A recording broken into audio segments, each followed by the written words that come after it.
La femme de ménage avait trouvé un sac rempli d'argent dans la chambre d'hôtel, et quand elle l'a rendu au client, il a appelé immédiatement la police. Mais ce que les policiers ont découvert ensuite a glacé toute la réception. Aïcha travaillait dans un grand hôtel depuis presque 8 ans.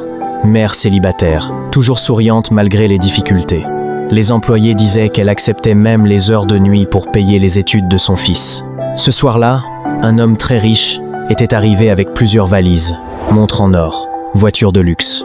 Il parlait mal au personnel et refusait qu'on touche à ses affaires. Le lendemain matin, pendant le nettoyage, Aïcha découvre un sac noir caché sous le lit. À l'intérieur, des liasses de billets, des millions. Elle tremblait.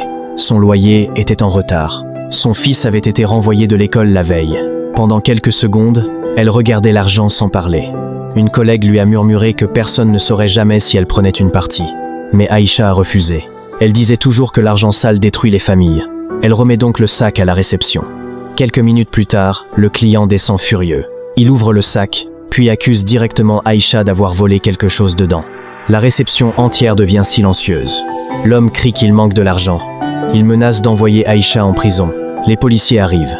Aïcha pleure. Elle répète qu'elle n'a rien pris, mais personne ne semble la croire. Puis un policier demande à vérifier les caméras de surveillance. Tout le monde pense alors qu'Aïcha va être arrêtée. Mais en regardant les images, les policiers remarquent autre chose. L'homme n'avait jamais apporté ce sac dans l'hôtel. Le silence devient lourd. Les policiers ouvrent à nouveau le sac. Et à l'intérieur des billets, ils découvrent plusieurs faux passeports et des cartes bancaires volées. L'homme tente de fuir, mais il est plaqué au sol devant tous les clients. Toute la vérité éclate. Le sac appartenait à un réseau d'escroquerie recherché depuis des mois. Et sans le savoir, Aïcha venait d'aider la police à arrêter l'un des chefs. Quelques jours plus tard, l'hôtel organise une cérémonie devant tout le personnel. Le directeur remet à Aïcha une énorme récompense financière. Et un client anonyme décide de payer toutes les études de son fils jusqu'à l'université.